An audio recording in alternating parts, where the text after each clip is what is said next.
Buenas noches, mis queridos amigos. Nosotros a las 8. Todavía Georgie Rodríguez está de vacaciones, está en los Estados Unidos, disfrutando de sus nietos, que son muchos ya. Nosotros esta noche tenemos una conversación con un viejo y querido amigo, presidente de la Confederación Nacional de Unidad Sindical, CNUS, Rafael Pepe Abreu. Yo lo conozco como Pepe Abreu hace muchos años,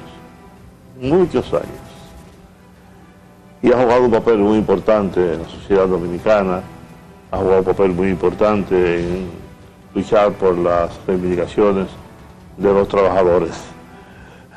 Que, por cierto, Pepe, yo estuve leyendo un trabajo de Eduardo Galeano. Es decir, que Chicago es una ciudad de muchos obreros, que ha crecido mucho, que hay muchas fábricas, ahí está el edificio más grande del mundo, y que Eduardo Galeano, que estuvo en Chicago, le preguntó al taxista de dónde estaba el lugar donde fueron ahorcados los obreros, que en 1800 y tanto protestaron, fueron condenados, ahorcados, y gracias a ellos se logró institucionalizar el Día Internacional del Trabajo, ¿no? Que es un día universal, es un día mundial. Sin embargo, él cuenta que no encontró una estatua, una placa, y que nadie se recuerda de que en Chicago los obreros significaron una jornada extraordinaria de lucha para que se lograran las 8 horas de trabajo. Hasta esa fecha, los obreros trabajaban 12, 14, 15, 16 horas y hasta más. Eran condiciones de esclavitud prácticamente, con salarios miserables.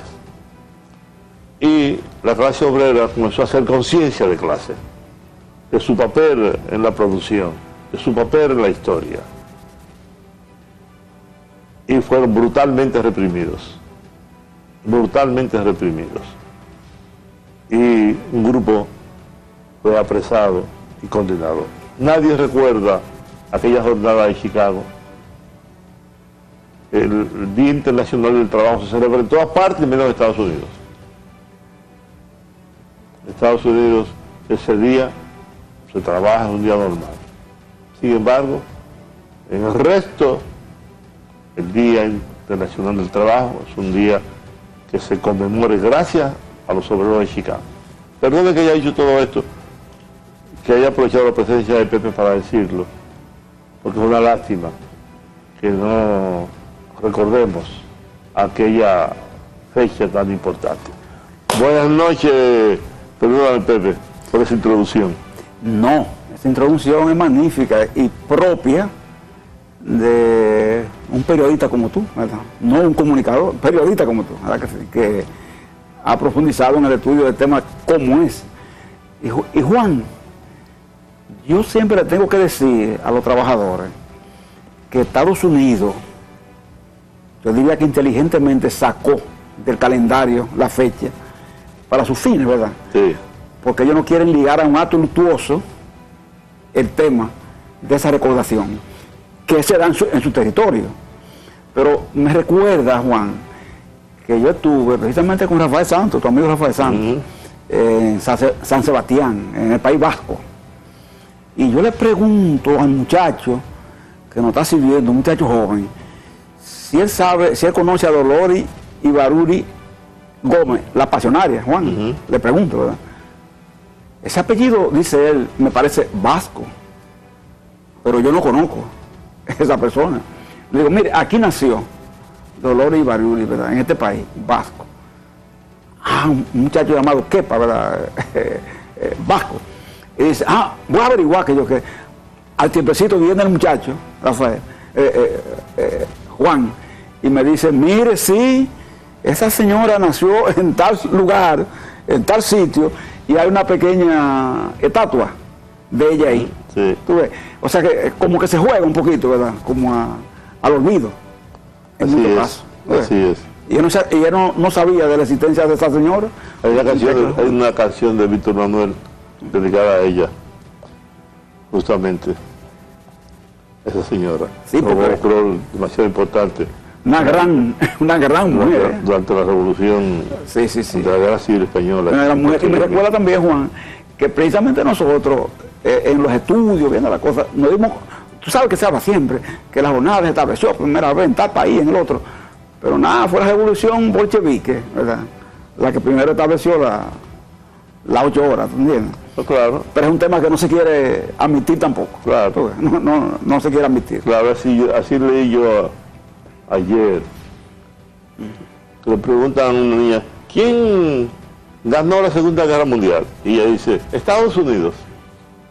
Hasta eso se ha distorsionado. Hasta eso. Estados Unidos no ganó la Segunda Guerra Mundial. Al fin y al cabo, los protagonistas fundamentales de la Segunda Guerra Mundial fueron los rusos. Fue Rusia, que perdió alrededor de 20 millones de personas durante esa guerra. Se calcula que murieron entre 40 y 50 millones. Bueno, una gran parte de esos muertos lo aportó Rusia. Y los primeros en entrar en Alemania fueron los rusos. ¿Verdad que los aliados, verdad? Francia, Estados Unidos, y por supuesto los propios alemanes, pero la historia es otra. Pero bueno, nosotros venimos a hablar de historia. Esa es otra. ¿Cómo está el movimiento sindical dominicano en estos momentos? Juan, vamos. ¿Y tú cómo estás? Sí, bueno, yo voy ahí, tú sabes, lidiando con los temas de salud. Salud propios, claro. Pero de la era. Pero sobreviviendo. Del calendario. Sobreviviendo al calendario. Bueno, en estos días, precisamente nosotros hemos hecho un acto, ¿verdad? Precisamente conmemorando, ¿verdad? El 1 de mayo. Y hicimos un acto un poquito sui generis. Mucha gente criticaron, otros saludaron, pero como siempre, tú sabes, eso es propio de nuestro sistema. El caso es que nosotros aprovechamos el tema para dar a conocer un pacto que nosotros firmamos con el presidente de la República. El presidente asistió a ese evento y ahí, en un encuentro de unos 1.500 dirigentes, ¿verdad?, a nivel nacional, de las 3 confederaciones, pues se firmó ese convenio. ¿Qué tuvo de interesante eso, Juan? Que no es que nosotros no hayamos firmado pacto con presidentes, sí se ha hecho, pero se ha hecho después de jornada huelgaria violenta, que tú la viviste juntamente con nosotros, ¿verdad? Del 90 para acá, que esa cosa tú la viviste, ¿verdad? Del 84, ¿te acuerdas? Aquella jornada que se dio, grandísima. Pero ahora la diferencia es que se ha firmado un pacto, no en medio de eso, tú ves, sino en medio de un proceso de entendimiento, de concertación, de paz, diálogo tripartito, ¿verdad? Y entonces hicimos esa firma. De verdad, hay que decirlo así. El primero que nos dijo a nosotros, yo no quiero un acto político ese día. Inclusive él nos dijo, yo no quisiera que me pudiesen acusar, porque como estaba acusando mucho, ¿verdad?, de que convertí el 1 de mayo en una acción política. Sí. ¿Tú ves? O sea, él propaganda, no la admitió. O sea, yo no quiero que... Y así fuimos.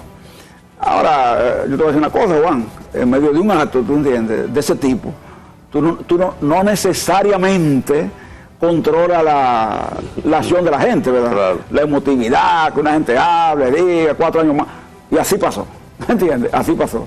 Pero en definitiva, cuando chequea el pacto, te das cuenta que su contenido es el tema salarial, seguridad social, código laboral, nuevas modalidades de trabajo, el tema referido a la indexación salarial. Por el salario y por inflación. O sea, tú te das cuenta que el contenido del pacto es un contenido que han sido demandas tradicionales, ¿verdad?, de los trabajadores que han estado en proceso. Porque una de las cosas que el presidente hizo cuando llegó al poder, nuestra primera reunión fue en el 2020, ¿verdad?, acabando de llegar. Y una de las cosas que nos dijo a nosotros, mire, yo creo que en este país hay que luchar por devolverle al salario la capacidad de compra. Usted tiene que luchar más que por el salario nominal, por el salario real. Y yo como economista, dijo él, quiero ayudar en ese proceso. Y de verdad, Juan, nosotros comenzamos una revisión de salario mínimo y de tarifas que estaban muertas. De eso queremos hablar. ¿Sabe? Vamos a hacer una pausa. Vamos a mostrarle parte del acto de la firma de ese acuerdo, digamos que histórico, porque no se había hecho en esa magnitud. Vamos a verlo, entonces después de los comerciales regresamos en esta interesante conversación con Pepe Abreu.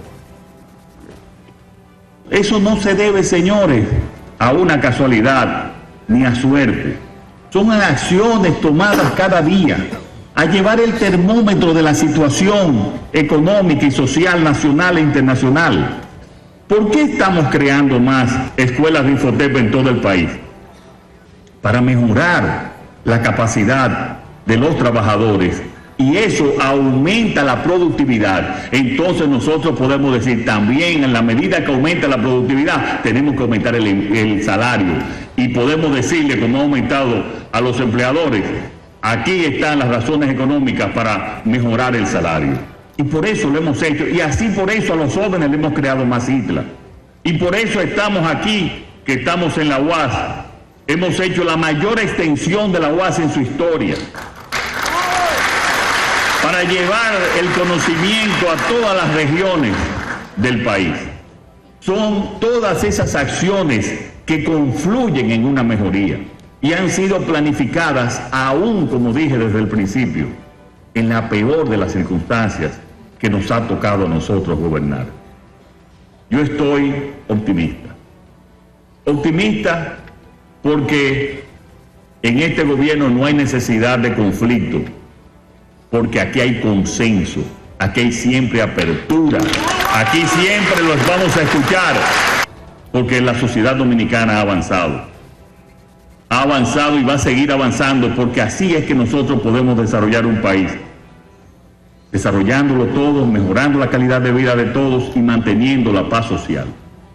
Y esa es la filosofía de este gobierno, llevar justicia a todos los sectores. Ser el presidente de todos, no de un sector, de todos los sectores, porque eso es lo que lleva el verdadero desarrollo. Eso es lo que lleva el verdadero desarrollo a un país. Y este compromiso que hemos hecho hoy es lo que pensamos. Por eso trabajamos también con los derechos a las trabajadoras, una palabra que no me gusta ni mencionar, domésticas, a las trabajadoras de nuestras casas. Y lo vamos a llevar. Vamos a respetar la decisión del Tribunal Constitucional, pero lo vamos a llevar por la vía del Congreso para que tengan los derechos que ellas se merecen.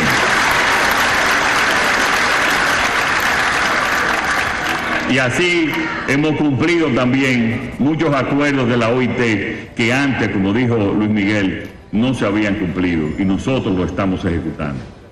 Tenemos un compromiso con el sector trabajador que es lo mismo que un compromiso con la sociedad dominicana. Este no es un acto electoral. Esto es, hemos resumido lo que hemos hecho en este gobierno y lo que vamos a hacer todavía con más fe en los próximos 4 años.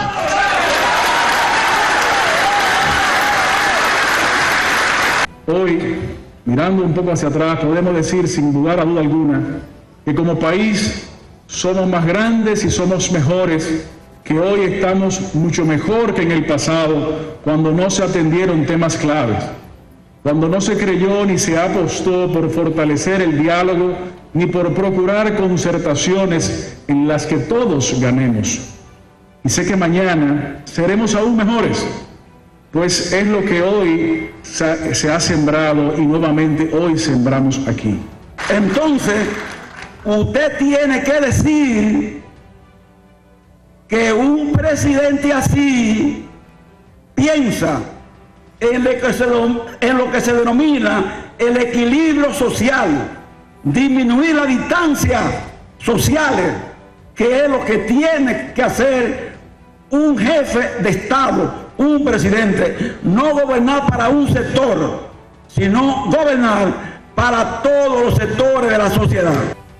Permítanme citar solo 2 ejemplos de los alcances que nos convocan en este pacto. Me refiero al hecho de que el presidente Abinader se compromete a introducir al Congreso una reforma pactada de una nueva ley de seguridad social y lograr un código laboral no regresivo, sin afectar ninguna de las conquistas logradas por los trabajadores hasta el momento.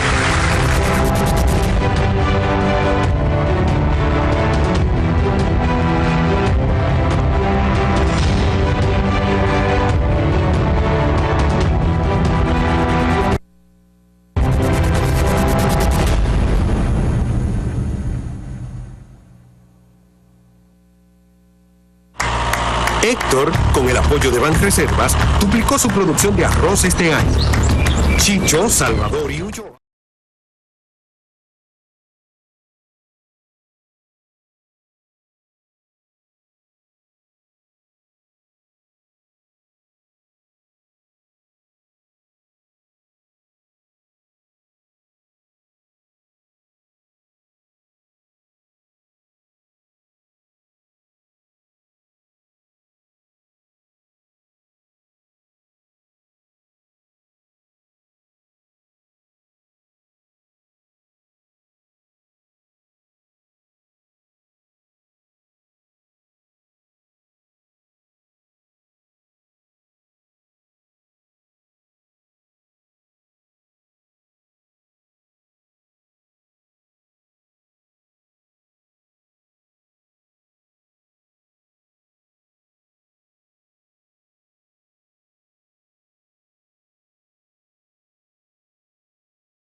Bien, estamos de regreso, Pepe. ¿En qué consistió propiamente el acuerdo? Entonces ahí nosotros vimos el tema salarial, Nosotros logramos revisar, como se sabe, la tarifa, colocamos, ¿verdad que sí?, todos los mínimos, que hay alrededor de unos 22 salarios mínimos, lo colocamos todo en un nivel que está por encima del nivel inflacionario que se había acumulado, es decir, 9% más. ¿Cuántos aumentos de salario se han producido durante este gobierno?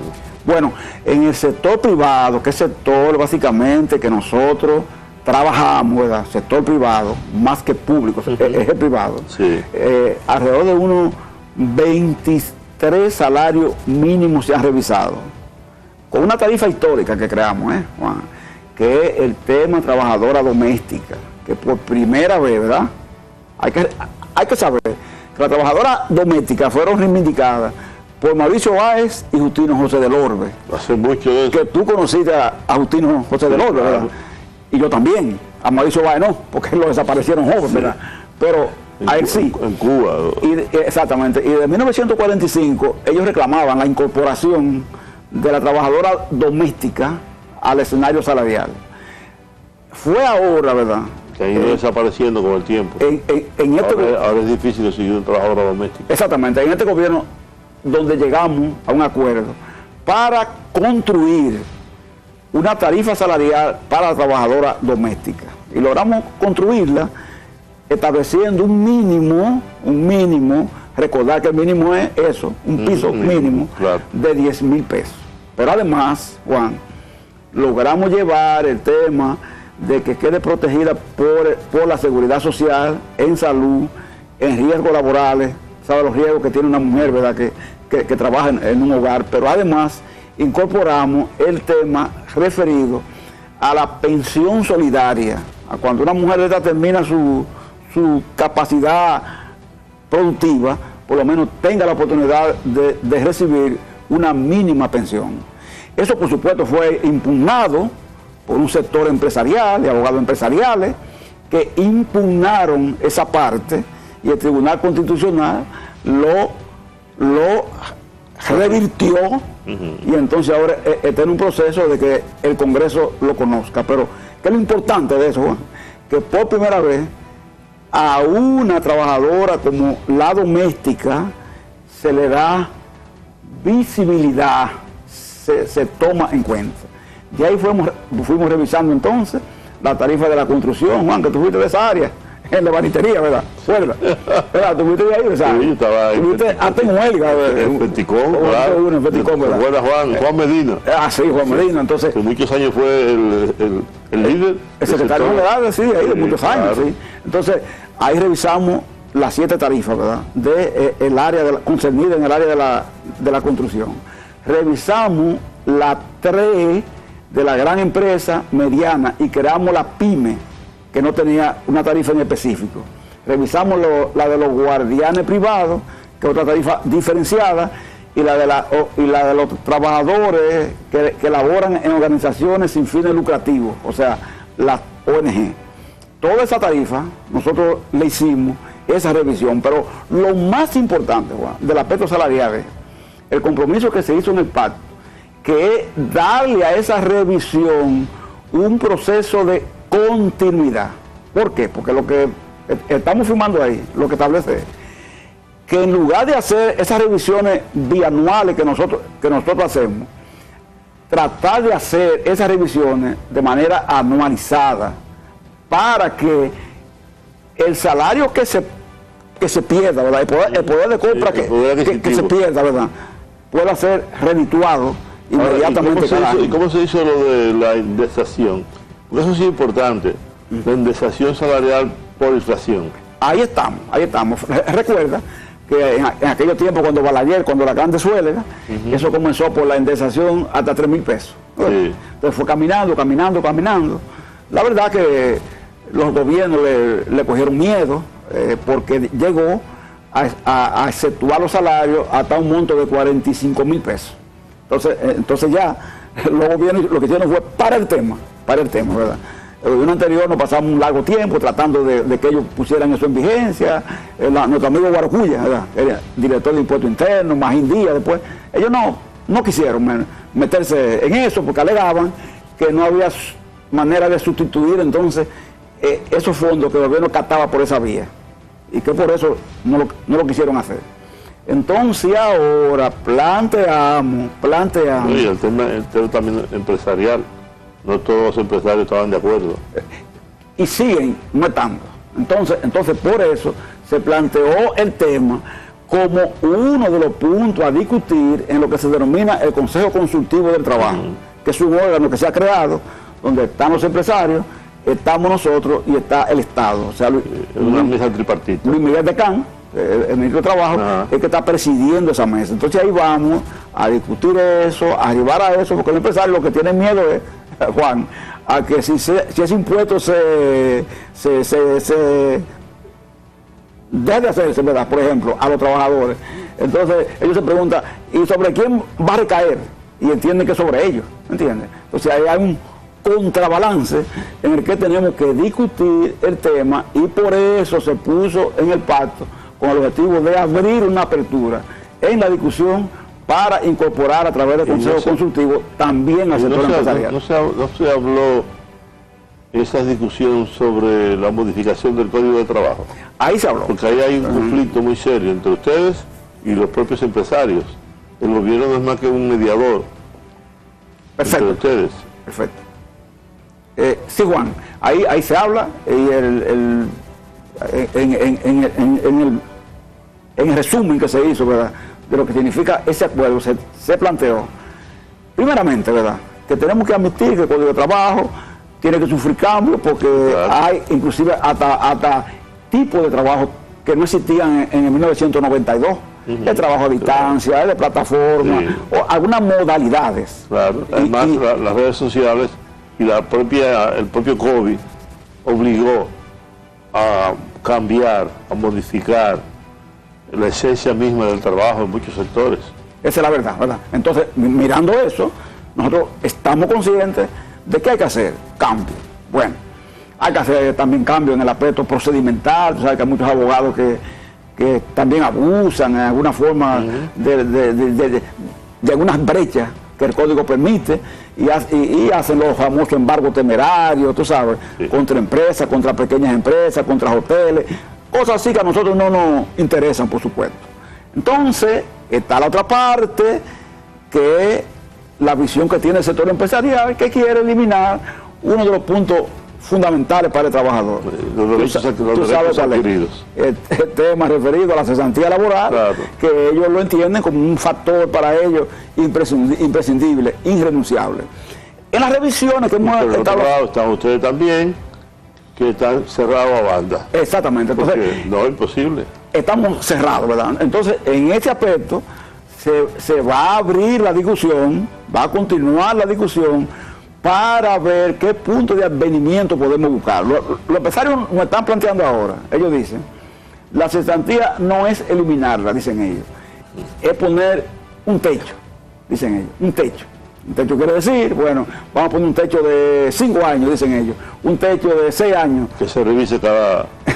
Exactamente, que se revise ahí, pero pone un techo. Entonces nosotros decimos, bueno, si nuestro sistema de seguridad social, Juan, ¿verdad?, se estabiliza y ofrece el tema de certidumbre en el campo previsional, o sea, en el de las pensiones, entonces podríamos ver el tema de la cesantía, porque es un equilibrio, Juan, entre una cosa y otra. Por eso también... Ok, pero aquí, perdóname. Sí. Está la posición de los empresarios y está la posición de los obreros. Parece ser que no hay forma de advenimiento, porque son posiciones muy cerradas. Los empresarios insisten, ustedes también por otro lado. Ahora, el gobierno, que yo creo que es una parte fundamental, ¿qué postura tiene al respecto? ¿De qué lado está? ¿Qué han hecho? ¿Qué piensa Miguel de Camps? ¿Qué piensa el presidente de la República al respecto? Porque esta es una discusión muy importante. Sí, hay que decir que el presidente, bueno, Juan, aquí si tú dices tú ahora, van a decir que estoy alabando al presidente, que él es un dios. Bueno, no importa. Pero bueno, que lo digan. El presidente le dijo al empresario lo que le dijo, Juan. La cesantía es delicada. Hágame una propuesta sin la cesantía. Bueno, Juan, fui oposición, ¿verdad? Fui oposición taxativamente, ¿verdad? Claro. Bien clara. Digo, bueno, yo estoy de acuerdo, ¿verdad? Yo estoy de acuerdo, hay que modificar, pero hágame una propuesta que no abarque la cesantía. Hágamela. Que no elimine la cesantía. Que no elimine la cesantía. Exactamente. Entonces los empresarios... O sea, digamos que entonces el presidente se colocó del lado de ustedes, del lado de los trabajadores. Se ha colocado ese lado, y te puedo decir, Juan, que el ministro de Trabajo ha hecho lo mismo en ese orden. O sea, el ministro le advirtió al empresario, mire ese tema de cesantía, no hay condiciones en este país para eliminarlo ni para reducirlo, no hay condiciones en el país para hacer eso, en esta condición. porque eso depende, Juan, de otros factores. Uno ve los países desarrollados y la palabra cesantía no existe, Juan. Uno se va a los finlandeses, daneses, suecos, no hay cesantía. Pero, tienen un sistema de protección social, seguridad Juan. social. Una seguridad Sí, social. exactamente, que tú nunca te sientes desamparado. No la necesitas, es que no la necesitas. Tú no, exactamente, tú tienes que depender de... Porque el Estado te garantiza, el sistema te garantiza. Te garantiza. Claro. El Estado sabe que tiene contigo una obligación de cuidar, ¿verdad? De proteger, pero donde esas condiciones no se han creado, ¿entiendes? Entonces uno tiene que tener cuidado con suprimir aspectos como son ese de la cesantía. Ahí vamos. Entonces lo que deben hacer los empresarios no es oponerse a la cesantía de manera tan radical. Lo que deben hacer los empresarios, y ustedes también, es garantizar que el Estado dominicano se fortalezca, que el Estado garantice esa cesantía, que sea el Estado que garantice la cesantía, dándole protección a los trabajadores. ¿Verdad? Exactamente, que hay vía para hacerlo, Juan. O sea, no quitarle los derechos a ustedes. Sí, hay vía para hacerlo. Garantizárselo vía el Estado. ¿Tú sabes por qué, Juan? Hay vía. Porque hay países como el Uruguay, donde Pepe Mujica y Tabaré Vázquez, ¿me entiendes? Sí. Ellos lograron establecer un sistema como ese que tú estás planteando. Ellos lograron establecer un sistema que permite que con intervención estatal el tema de la cesantía no recaiga sobre las empresas directamente. Sí, ¿me entiendes? Claro. Y en Uruguay marcha. Y Uruguay no es un país como lo que yo hablé primero. Es un país distinto. Y la derecha, un país del tercer mundo. Exactamente. Y la derecha ganó, Juan, ahí. La calle ganó. Sin embargo, ese sistema no fue tocado por ellos. Claro. Es el tema de la estabilidad de un país. ¿Entiendes? Aunque cambie un régimen, no necesariamente aspectos como ese tengan que ser cambiados, porque lo que está haciendo Milei en Argentina, Juan, eso es de locura, ¿verdad? Locura total. Él quiere revisar todo. Debo hacer una pausa, con tu permiso, Pepe. Sí. Vamos a hacer cambio, mis amigos. Regresamos en un minuto.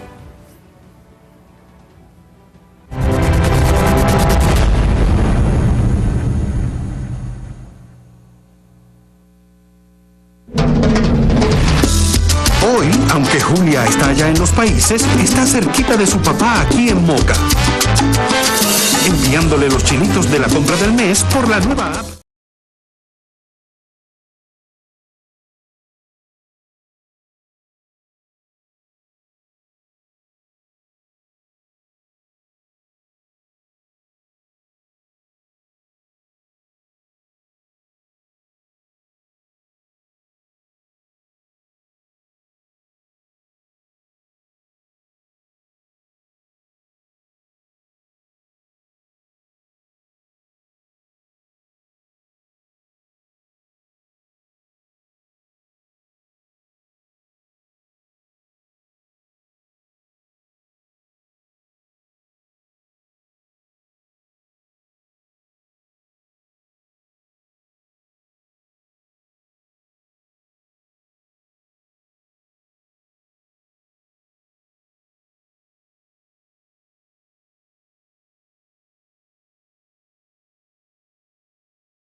Yo tengo una inquietud, Pepe, que quisiera que tú me la aclararas. ¿Qué tanto ha cambiado la clase obrera? ¿Qué tanto ha crecido o disminuido o se ha transformado la clase obrera? ¿O va camino a su extinción como clase? Interesante, interesantísimo, muy interesante.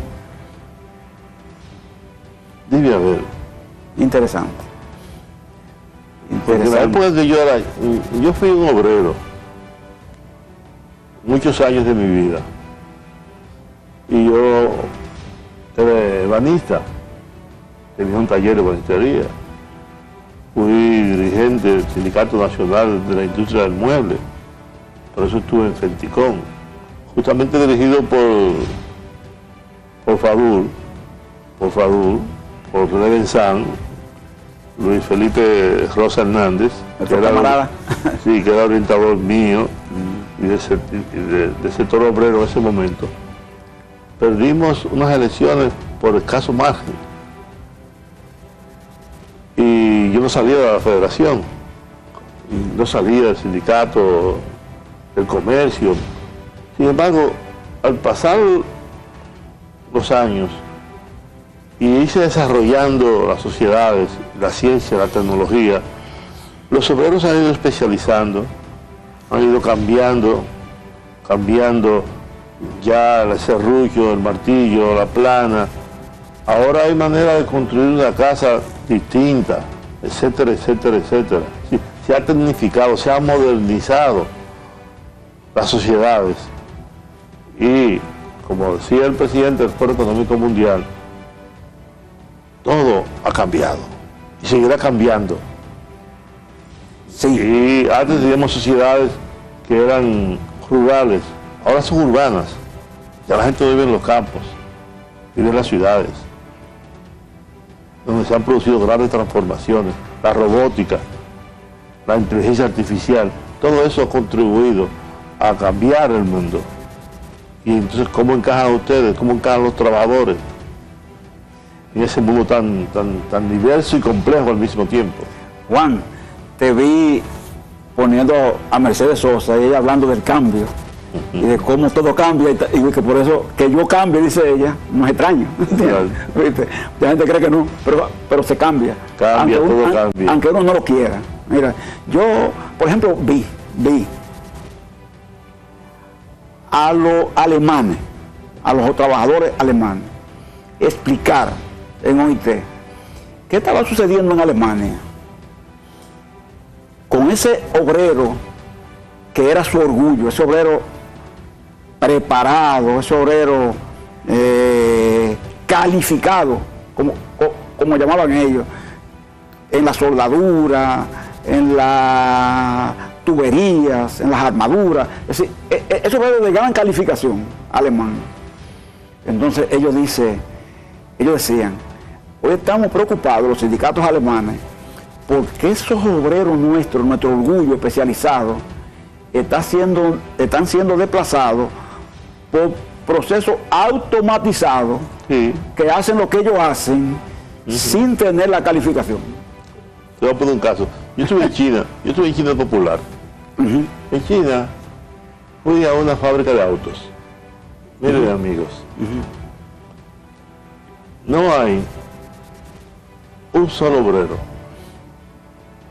Hay unas máquinas, unos robots, que lo hacen todo. Todo, montan el motor, montan dentro las puertas, aquello pintan, todo. Comienza aquí el proceso y termina allá, y aparece allá al fondo una persona con un paño para limpiar y el carro está hecho.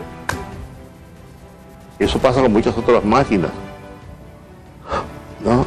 Yo tengo un vehículo eléctrico, chino también, que no consumo gasolina hace más de 2 años, ni hecho aceite, ni cula, nada, porque el carro es una computadora. Por lo tanto, los obreros son otros. Ya no hay obreros, como nosotros conocíamos hace 30, 40, 50 años. Por lo tanto, también la lucha de los trabajadores y sus reivindicaciones han cambiado. Que eso es lo que mucha gente, Juan, no comprende. Por ejemplo, en estos días, Juan, hace un tiempo, allá, por ejemplo, a la Confederación, está llegando un tipo de trabajador, que nosotros, los dirigentes más antiguos, tú eres hablando casos como yo, Sayán, de la familia, tu amiga, ¿verdad? Gente así. A veces tenemos que valernos de los muchachos más jóvenes que hemos ido incorporando para que ellos puedan entender.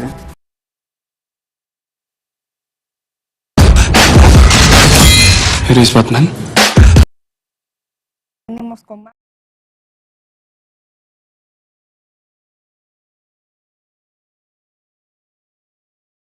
Trabaja aquí, pero su patrón está en Inglaterra, vamos a suponer, y trabaja aquí.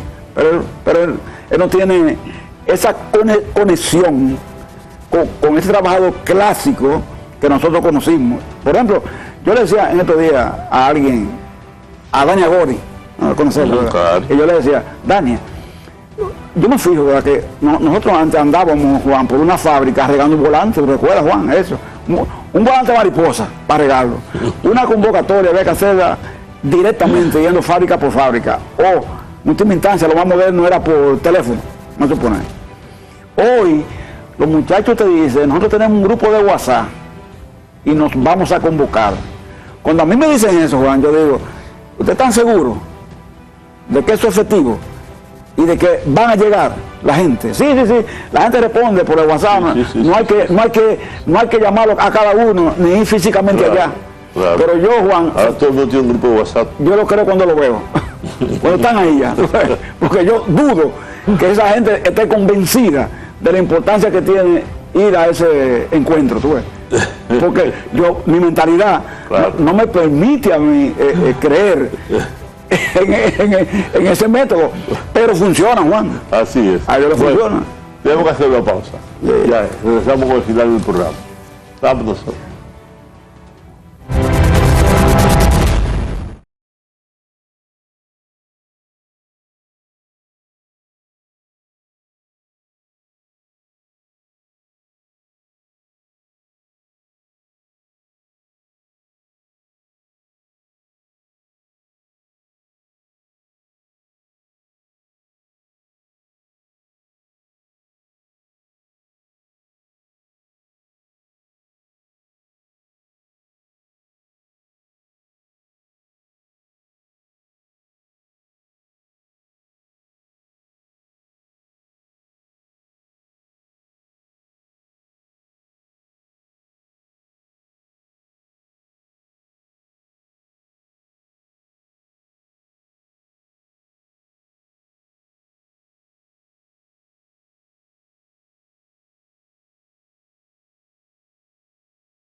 Bueno, si nos vamos por ahí, seguimos hablando sobre la robótica, sobre la tecnología, sobre la inteligencia artificial, tendremos que hacer otros programas.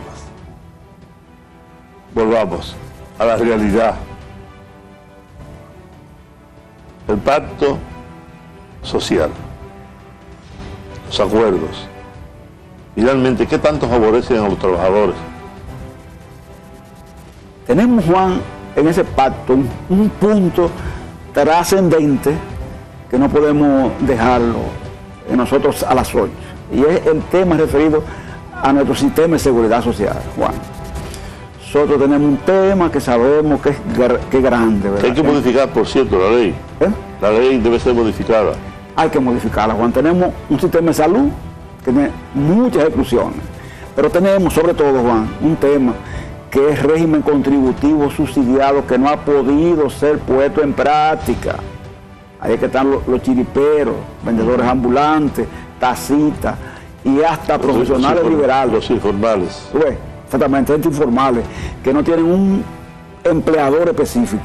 Sí. Entonces, y que es una gran proporción. Una gran proporción. Más del 50%. Así mismo es. Entonces, tú no puedes dejar, un sistema no puede funcionar en seguridad social con toda esa gente fuera. Porque son trabajadores, Juan. Incluye tanta gente. Claro, son trabajadores y tienen capacidad de aporte. Y son dominicanos. Y tienen capacidad de aporte, tú sabes, pueden aportar. Claro. Porque, por ejemplo, volviendo al Uruguay, en Uruguay se creó que, y en Costa Rica, la figura del monotributo.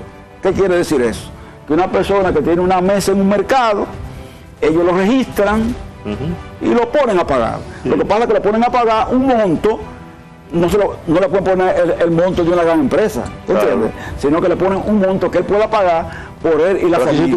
Aquí se estuvo discutiendo algo parecido. Se está discutiendo y hay que... Pero no ha sido tan fácil. Y hay que ponerle vigencia porque no ha sido fácil, porque la AFP, por ejemplo, están diseñadas para el cobro fácil, tú ves, al trabajador que está, con un clic, ya, no para ese trabajo tiene que hacerlo el Estado, Juan.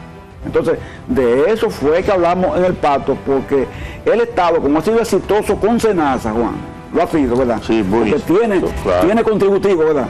Y tiene el subsidiado, y ha sido exitoso. Claro. ¿Por qué no puede ser exitoso también en el tema del monotributo, tú ves? Lo puede ser. Entonces, como a la AFP no le interesa esa parte. Tiene una voluntad política. Es la voluntad política, ¿verdad? Entonces, el presidente tiene la voluntad de en el próximo periodo... Sí, ¿tú estás contento con el presidente? ¿Cómo? Porque él, de una u otra forma, fue una gente que nos dijo a nosotros, mira, cuando estábamos... la verdad que nosotros estábamos haciendo campaña con el otro gobierno, lo hicimos y lo apoyamos. Sí. Y el presidente fue donde nosotros y nos dijo, mira, a mí no me interesa con quién ustedes estén. Lo que yo quiero es que ustedes oigan lo que yo planteo, ya. Claro. Y se apareció al local, allá con el grupo, y nos planteó su punto de vista, su visión, ¿verdad? Y cuando ganó, nos llamó, ¿me entiendes? No tuvo ese diquetema de que ustedes estuvieron en tal sitio, sino que nos llamó directamente, ¿tú ves? Entonces, claro, uno dice, bueno, debe ser. Este hombre tiene como la sensibilidad, ¿verdad?, de contribuir en este país a reducir las distancias sociales, Juan. Aquí se necesita hacer eso. Para pagar esa deuda social que es tan grande en este país. Esa deuda social tan grande, porque aquí tú ves mucha gente que te habla de las pensiones y que el presidente está pensionando a mucha gente y que esto, que aquello. Mira, Juan, lo que el presidente ha hecho en ese aspecto todavía es poco. ¿Entiendes? Para la deuda social que existe en República Dominicana en ese aspecto, tú ves, en ese aspecto. Entonces, por eso, Juan, vamos, además de esa parte en materia de salud, tenemos que ver también el sistema previsional. El sistema de AFP, de capitalización individual, nosotros no decimos que hay que destruirlo, pero hay que transformarlo. ¿Por qué? Porque la tasa de reemplazo que ofrece es demasiado pobre y el país va a tener problemas en el futuro si eso no se revisa. Y un líder como Abinader, tú que estás aquí, yo que estoy aquí, no podemos pensar en que yo no voy a estar ahí cuando eso ocurra. No, tú tienes que prever la cosa, ¿verdad? Y adelantarte a temas que puedan provocar en el país. Ese es tu legado. Exactamente, ¿verdad? Ese es un legado. Eso entonces, lo vamos a dejar. Entonces, en este terreno se va a trabajar también en eso, Juan, en el tema del sistema previsional. Pepe, gracias. Siempre, siempre. Gracias por haber venido. Siempre. Ha sido una conversación bastante interesante. Siempre es un gusto verte. Y Igual, verte bien. Lamento que tengas problemas con los ojos, pero estás bien. Sí, nos mantenemos. A ustedes, mis amigos, muchísimas gracias por habernos acompañado esta noche. Hasta mañana.